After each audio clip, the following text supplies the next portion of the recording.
Boa noite a todos. Eu peço a Deus Todo-Poderoso, ao Divino Espírito Santo de Deus, a nosso Senhor Jesus Cristo, para que a nossa leitura seja abençoada e para quem, ao ouvi-la, entenda e faça um excelente proveito. Eu vou ler hoje Mateus capítulo 6, até o versículo 18. Continuação do Sermão da Montanha, esmolas, oração e jejum.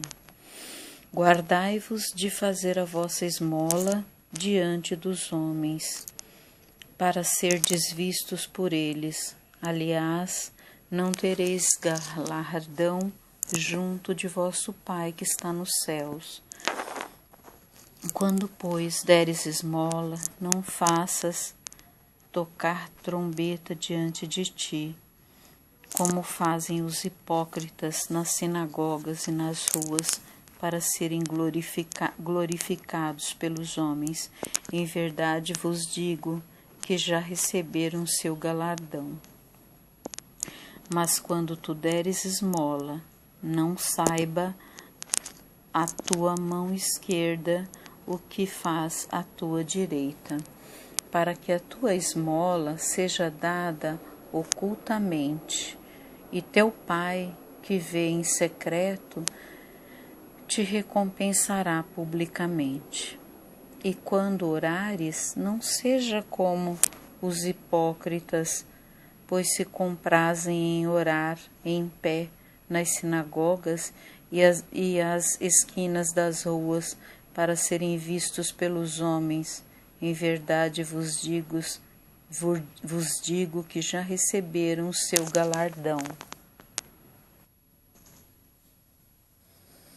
Mas tu, quando orares, entra no teu aposento e, fechando a tua porta, ora a teu Pai, que vê o que está oculto, e teu Pai, que vê o que está oculto, te recompensará.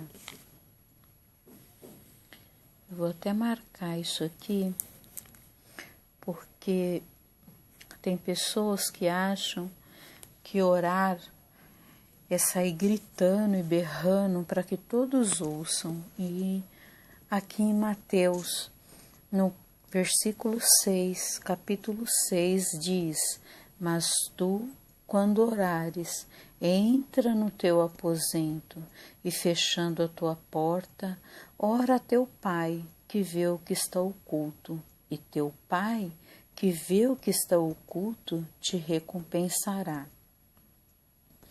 Gente, há alguns anos atrás, aqui em São Paulo, houve um acidente aéreo no Jabaquara, próximo ao aeroporto de Congonhas. E a aeronave caiu num bairro residencial, que é o bairro do Jabaquara, e algumas casas pegaram fogo, pessoas morreram. E eu me lembro bem de um rapaz que ele estava no quarto dele, lendo a Bíblia, fazendo as suas orações. O trem de pouso caiu na sala da casa dele, mas ninguém da sua família se feriu. Então, é muito importante a gente lembrar desses relatos e passar para que as pessoas saibam que Deus está sempre conosco. Procurem a notícia, ela é antiga. Vou continuar a leitura. E orando, não useis de vãs repetições, as orações repetitivas, sabe? Como os gentios que pensam que por muito falarem serão ouvidos. Não vos assemelheis, pois, a eles, porque vosso Pai sabe o que vos é necessário, antes de vós lhe o pedirdes. Ou seja, antes de pedirmos a Deus, Ele já sabe o que a gente precisa.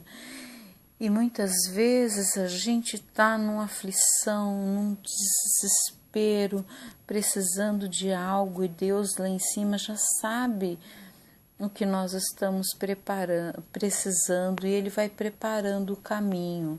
Não que não devamos orar, devemos sim, mas sem ficar repetindo a mesma coisa, sabe? Isso não nos leva a nada. O importante é fazer uma oração do fundo do teu coração, do jeito que você souber, porque, se não me engano, é aqui em Mateus, mais para frente, é nesse capítulo mesmo, que Jesus vai dizer que se não soubermos como orar, oreis assim. E aí ele ora o Pai Nosso. Então, quando não souber orar, ora o Pai Nosso. E quando você souber orar, ora da forma que você sabe. Só voltando aqui um pouquinho. E orando, não useis de vãs repetições, como os gentios, que pensam que por muito falarem serão ouvidos. Não vos assemelheis, pois, a eles, porque vosso Pai sabe o que vos é necessário antes de vos lhe pedirdes. Portanto, vós orareis assim: Pai nosso, que estás no céu, santificado seja o teu nome, venha o teu reino, seja feita a tua vontade, tanto na terra como no céu. O pão nosso de cada dia dá-nos hoje. Perdoa-nos as nossas dívidas, assim como nós perdoamos aos nossos devedores. E não nos induzas à tentação, mas livra-nos do mal, porque teu é o reino e o poder e a glória para sempre. Amém. Porque se perdoardes aos homens as suas ofensas, também vosso Pai Celestial vos perdoará a vós. Então, o perdão que precisamos de Deus depende exclusivamente de nós perdoarmos as ofensas que nos fazem. Se podem não perdoardes aos homens as suas ofensas, também vosso Pai vos não perdoará as vossas ofensas. E quando jejuardes, agora vamos falar sobre o jejum. E quando jejuardes, não vos mostreis contristados, entristecidos, ou com cara de doente, como os hipócritas, porque desfiguram o rosto, para que aos homens pareça que jejuam. Em verdade vos digo que já receberam o seu galardão. Porém, tu, quando jejuardes, unge a cabeça e lava o rosto. O pastor falou isso na semana passada, no sábado. Então, porém tu, quando jejuardes, unge a cabeça e lava o teu rosto, para não pareceres aos homens que jejuas, mas sim a teu Pai que está oculto, e teu Pai que vê o que está oculto te recompensará. Lindo, né? Bom, no capítulo 6, do versículo 9 ao 13, a oração modelo ilustra como orar e não apenas prescreve palavras que necessariamente devem ser usadas como uma oração modelo, né? Os judeus não se dirigiam diretamente a Deus como Pai, mas usavam esse título pessoal para descrever o relacionamento de Deus com Israel, ou para se referir a ele como Criador. Pai Nosso Foi um título novo usado por Jesus, que escolheu o termo Abba, carregado de sentido mais íntimo de papai, e convidou todos que lhe pertenciam a fazer o mesmo. Do versículo 16 ao 18, fala-se do jejum, junto com a oração e as boas obras, são práticas da vida cristã que acontecem exclusivamente entre o crente e Deus. O jejum, cobrir a boca, nesteia, abster-se de comida. Podia ser praticado integralmente durante um curto período de tempo, ou abstendo-se somente de certos alimentos por um período maior. Os antigos israelitas praticavam o jejum no dia da expiação, nos quais o termo afligir a alma é uma referência ao jejum. Em vários outros momentos, o jejum era praticado como sinal de luto, como uma atitude de arrependimento pessoal ou coletivo, como um meio de obter a atenção de Deus em favor de sofrimento ou doença, em um momento crítico de tomada de decisões, ou ainda como resultado natural de oração premente. Jesus supôs que seus discípulos iriam jejuar. Ele mesmo jejuou durante 40 dias. Então, Jesus jejuou por 40 dias, a fim de preparar-se para o seu ministério e fortalecer sua alma para o confronto com Satanás. Ele afirmou o jejum como acompanhamento dos momentos de intensa oração. Os cristãos primitivos jejuavam em preparação para acontecimentos muito importantes.